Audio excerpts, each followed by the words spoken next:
بسم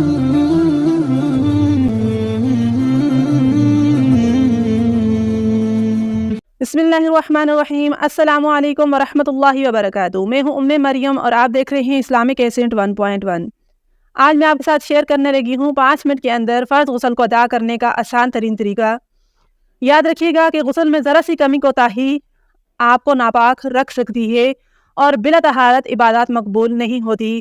ہماری بڑی بڑی عبادات جیسے نماز، تلاوت اور حج وغیرہ یہ طہارت کے ساتھ مقید ہیں، تو اگر پاکی حاصل نہیں ہوگی تو یہ عبادات بھی مردود ہو جائیں گی۔ اور کن چیزوں کی وجہ سے غسل واجب ہو جاتا ہے یا فرض ہو جاتا ہے، تو اس کے لیے میں نے ایک لنک ڈسکرپشن میں ڈال دیا ہے، وہاں پر جا کر آپ دیکھ لیجئے کہ کن چیزوں کی وجہ سے غسل انسان پر فرض ہو جاتا ہے۔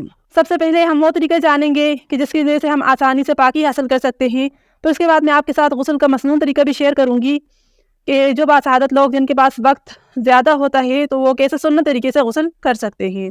تو اب ہم سب سے پہلے جانتے ہیں وہ آسان طریقہ، وہ یہ ہے کہ اگر غسل کرنے کا ارادہ ہو تو سب سے پہلے نیت کر لے پاکی کی، تو اس کے بعد دونوں ہاتھ گھٹوں سمیت دھو لے اور استنجا کرے اور جسم پر جہاں کہیں نجاست لگی ہو اسے دور کرے۔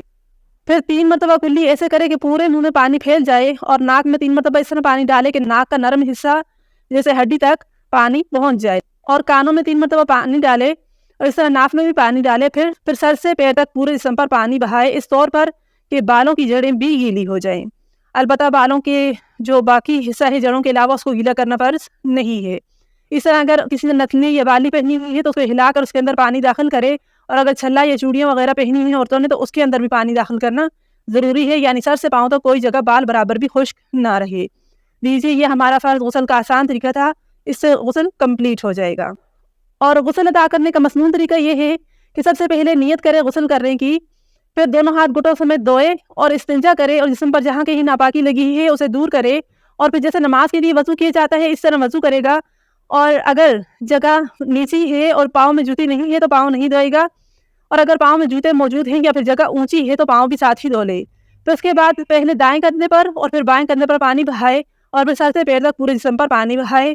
اور اس سنت غسل کے اندر بھی ان تمام چیزوں کا دھیان رکھا جائے گا جو ہم نے فرض غسل میں سیکھی، یعنی کان میں بھی پانی ڈالنا ہے اور بالوں کی جڑوں میں بھی پانی پہنچانا ہے، اور اگر نتھی وغیرہ ڈالی ہے چوڑیاں یا کان میں کوئی چیز پہنی ہے تو اسے ہلا کر اس کے اندر بھی پانی داخل کرنا ضروری ہے، یعنی یہاں بھی سنت غسل میں بھی وہی چیزیں ساری فرض والی داخل ہوں گی۔ تو آپ کی نیت سے اور صدقہ جاریہ کی نیت سے زیادہ شیئر کریں اور چینل کو سبسکرائب کرنا اور ویڈیو کو لائک کرنا نہ بھولیے گا۔ شکریہ۔ السلام علیکم۔